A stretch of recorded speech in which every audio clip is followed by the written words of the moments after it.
भारत का शाब्दिक अर्थ है भा और रत, अर्थात ज्ञान में लीन, अर्थात पृथ्वी का वह भूभाग जो ज्ञान में लीन हो। भारत, ज्ञान में रत होना। और यह भूखंड स्वयं को प्रमाणित करता है अपने पारंपरिक धरोहरों में। यहाँ अब तक जितनी संस्कृति और सभ्यताएं विकसित हुई, उसमें यह शब्द स्वयं को प्रमाणित करता है। इसके अतिरिक्त जितने शास्त्रों की रचना की गई हमारे प्राचीन वैज्ञानिकों द्वारा, जिन्हें हम ऋषि मुनि के नाम से संबोधित करते रहे हैं, वो सभी शास्त्रों में उसकी रचना इस रूप से की गई कि जो उस क्षेत्र का व्यक्ति अभ्यास करके अनुभव लेता हुआ आगे बढ़ेगा, वही उन तथ्यों को समझ पाएगा। अर्थात हमारे जितने भी शास्त्र हैं, वो समस्त शास्त्र कोड में हैं। और वह कोड का अर्थ है कि गोपनीय योग की तकनीक लिए हुए हैं, और उन योग की तकनीकों के आधार पर ही उसके अभ्यास से प्राप्त अनुभव के आधार पर साधक, अनुसंधानकर्ता, शोधकर्ता उस विषय की गहराई को समझ पाता रहा है। आप कोई भी शास्त्र उठा लें, आप उसकी गहराई में तभी उतर पाएंगे जब आप उसको डिकोड कर पाएंगे, अर्थात अपने अभ्यास के आधार पर प्राप्त अनुभव उन तथ्यों को आपके सम्मुख खोलता रहेगा।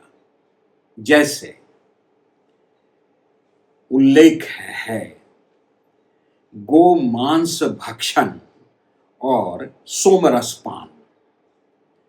अब आधुनिक इतिहासकारों ने, विश्लेषकों ने, पत्रकारों ने, उन्होंने इसकी व्याख्या कर दी गाय के मांस से, जबकि यह कोड में है गो, अर्थात जिह्वा का, आपकी जीभ का सबसे अग्रभाग गो मांस है, और उसका भक्षण अर्थात जब आप खेचरी मुद्रा लगाते हैं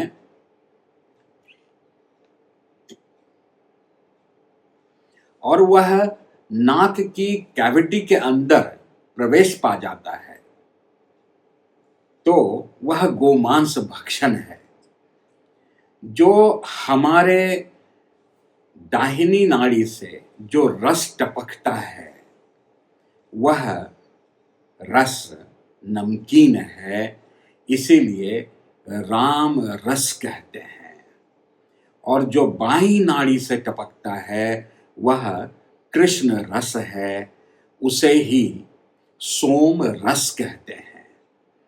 अर्थात विकसित व्यक्ति गोमांस भक्षण और सोमरस का पान करता है। जो व्यक्ति ऐसा कर पाता है, वही यज्ञ करवा सकता है। यह शास्त्रों में वर्णित है। इसका अर्थ यह हुआ कि जो साधक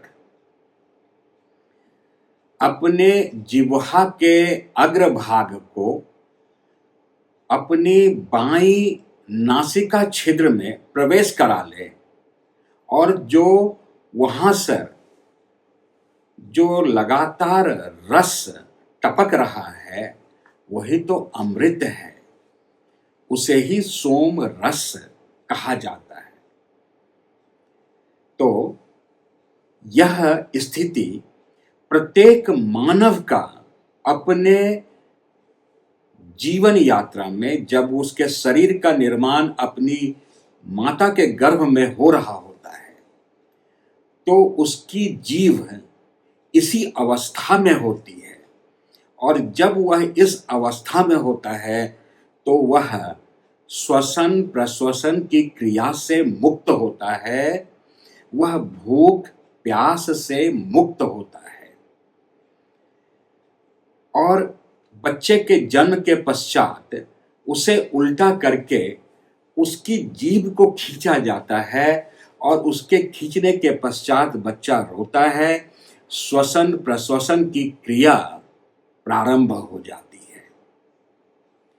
लेकिन देखिए ना, यह विषय गूढ़ विज्ञान का विषय है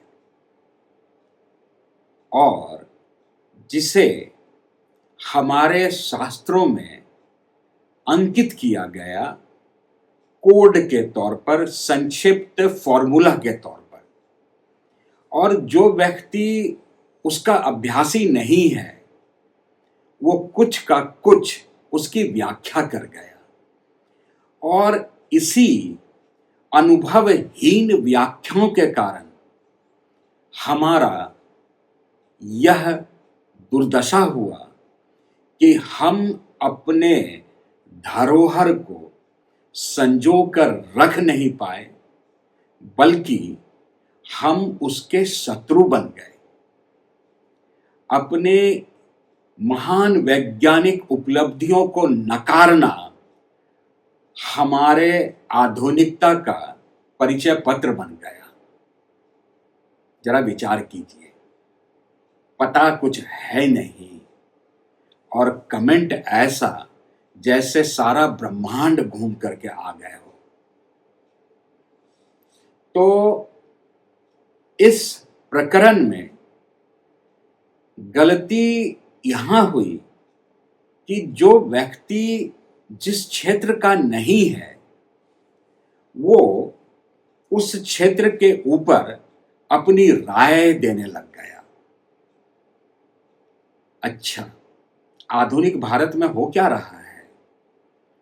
वही तीन चेहरे, वही विज्ञान पर अपनी राय दे रहे हैं, अर्थव्यवस्था पर अपनी राय दे रहे हैं, राजनीति पर अपनी राय दे रहे हैं और अन्य विषयों पर अपनी राय दे रहे हैं। और मजेदार कि तीनों का अध्ययन है नहीं, बस अखबार के कतरनों से, इंटरनेट और व्हाट्सएप ग्रुप से उन्होंने कई कतरन इकट्ठे कर लिए और उसको लेकर वो समीक्षा पे बैठ गए। यह केवल आज नहीं हो रहा है, आज तो वह प्रत्यक्ष रूप से दिख रहा है न्यूज़ चैनल के स्टूडियो में बैठे महानुभावों के बकबक की शैलियों में, जो विषय पे कोई जानकारी नहीं, कोई अध्ययन नहीं, कोई समय नहीं लगाया और उसके वो जज बन गए, न्यायाधीश बन बैठे। पहले भी ऐसा हुआ है। जिन व्यक्तियों को वस्तु स्थिति का पता नहीं, प्राथमिक न्यूनतम योग्यता नहीं, उन्हीं लोगों ने हमारे शास्त्रों का व्याख्या करना शुरू कर दिया। और इन सब में भारत में अगर किसी शास्त्र का सबसे ज्यादा दुरुपयोग हुआ है, जिस पर पूरी सभ्यता को, पूरे विश्व को बहकाया गया है, वह है श्रीमद् भगवत गीता। यह एक ऐसा विषय है जिस पर अब तक 5000 से भी अधिक उपशास्त्र और टीकाएं लिख दी गई और सभी आधी अधूरी हैं। भगवत गीता को कोई ज्ञान शास्त्र मान रहा है, कोई इसे मुक्ति का द्वार मान रहा है, कोई इसे कुछ मान रहा है, कोई इसको किसी और अन्य तरीके से महिमा मंडित कर रहा है। धन्य है आप, जरा विचार करके देखिए, कहां बताई गई थी यह शास्त्र? भगवान श्री कृष्ण ने, योगेश्वर श्री कृष्ण ने इसका बखान कहां किया था? युद्ध भूमि में। तो जरा विचार कीजिए, युद्ध भूमि में आरती उतारना, घंटी बजाना सिखाया जाता है? नहीं। या वहां पाठशाला, विद्यालय, गुरुकुल जाना बताया जाता है? नहीं। वहां तो युद्ध और युद्ध के लिए और युद्ध से संबंधित जानकारी दी जाती है। वास्तव में यह युद्ध शास्त्र है और इस पर जितने भी भाष्य लिखे गए, ना तो वो योगी थे और ना ही वो योद्धा थे। मैंने अपने जीवन का 18 वर्ष गीता के शोध पर लगाया, अध्ययन और फिर शोध। और मैं एक योद्धा रहा हूं और मैं योगी रहा हूं। ये आधार था जिससे गीता जी ने अपना रहस्य प्रकट किया और इसीलिए आज आपसे संवाद कर पा रहा हूं, श्रीमद् भगवत गीता डिकोडेड। आप सभी को एक एक श्लोक और उसके अर्थ, शब्दार्थ अर्थात एज इट इज, जो शब्द हैं, क्या कहे गए और लोगों ने उसे क्या समझ लिया। कितना दुर्भाग्य है, कैसी विडंबना है कि हमारे विद्वानों ने, तथाकथित विद्वानों ने बार बार उद्धरण दिया, कर्मण्यवाधिकारस्तु मा फलेषु कदाचन, और इसे एक महान ज्ञान माना गया कि कर्म करो, फल की चिंता मत करो। क्षमा कीजिए, मेरे अनुभव में यह बात सिर्फ और सिर्फ युद्ध भूमि पर लागू होती है।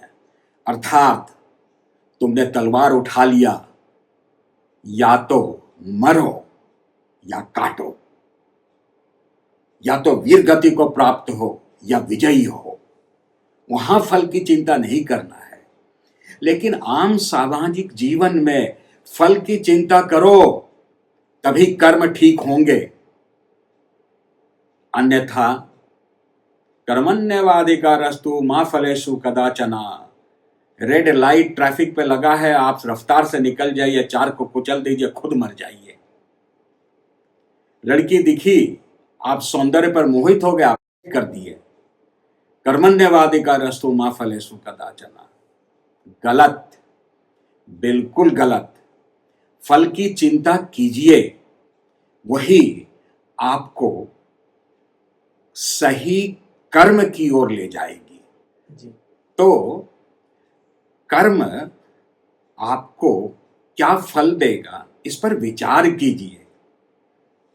एक तरफ कह रहे बिना विचारे जो करे सो पाछे पछताए, और दूसरी तरफ आप व्याख्या कर रहे हैं कि कर्म करो, फल की चिंता मत करो, विचार करो फिर कर्म करो,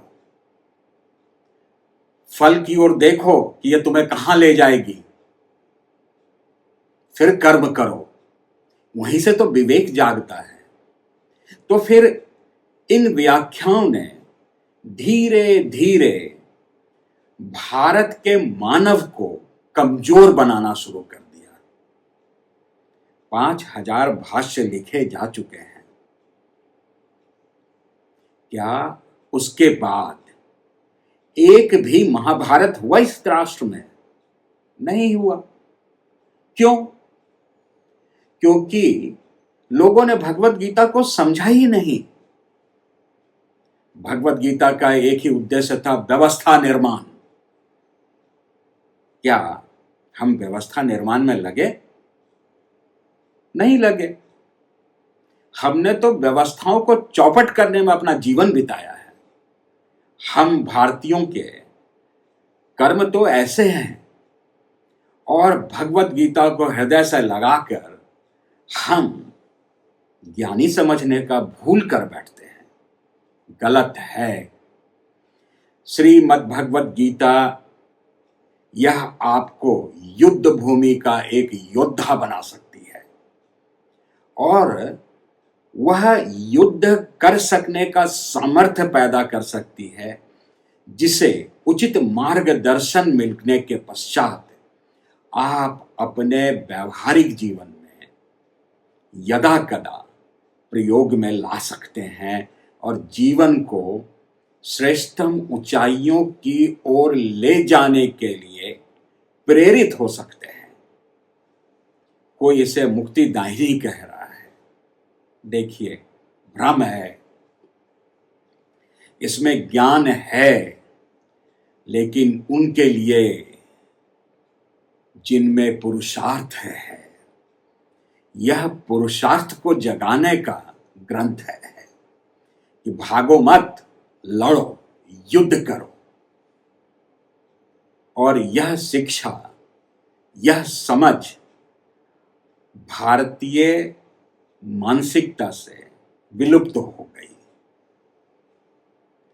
श्लोक पढ़ करके हम भगवान श्री कृष्ण की तस्वीर रख करके उनको ही सुनाते हैं और बोलते हैं गीता यज्ञ हुआ।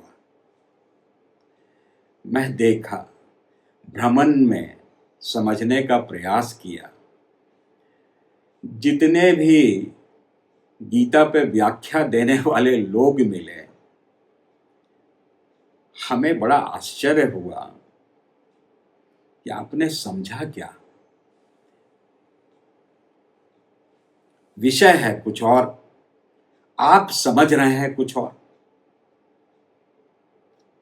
तो यह विचार आया